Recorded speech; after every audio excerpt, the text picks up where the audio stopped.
La sentenza del TAR del Veneto, pubblicata ieri, in merito al ricorso di Costa Bioenergie verso l'ordinanza comunale di remissione in pristino diramata il 9 maggio 2017 riguardo il deposito di GPL in Val d'Ario e che accoglie le istanze dell'impresa fidentina rigettando quelle del comune e del comitato, continua a far parlare di sé.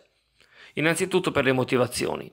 Il Tribunale ha ritenuto fondati i rilievi di Costa, scaricando tutto sulla precedente amministrazione clodiense e sui ministeri, dal momento che il Comune, nel corso del procedimento e delle sedute della conferenza dei servizi datata 2014, non aveva sollevato alcuna obiezione alla realizzazione del deposito e pertanto, essendo lo stesso ente quello competente al rilascio dell'autorizzazione paesaggistica, quest'ultima deve ritenersi acquisita.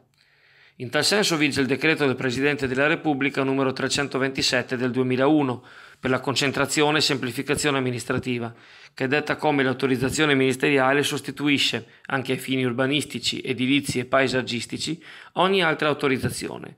Quindi, scrive il TAR, il decreto autorizzativo del Ministero dello Sviluppo Economico del 26 maggio 2015 deve ritenersi sostitutivo di ogni altra autorizzazione, anche ai fini urbanistici ed edilizi, nonché paesaggistici.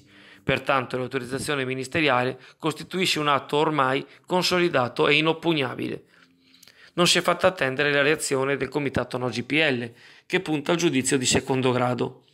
L'azione della città è già protesa a impugnare la sentenza ricorrendo al Consiglio di Stato, dice il portavoce Roberto Rossi.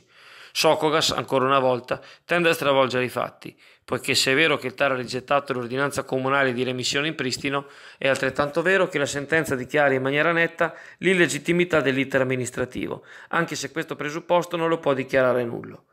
Nei prossimi giorni sarà nostra cura far pervenire la sentenza stessa ai giudici della Procura che stanno indagando su tutte le implicazioni relative al costruendo deposito.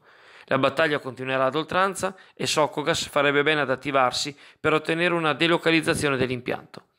Le analisi della sentenza del TAR prosegue nel blog Politopoli Chioggia.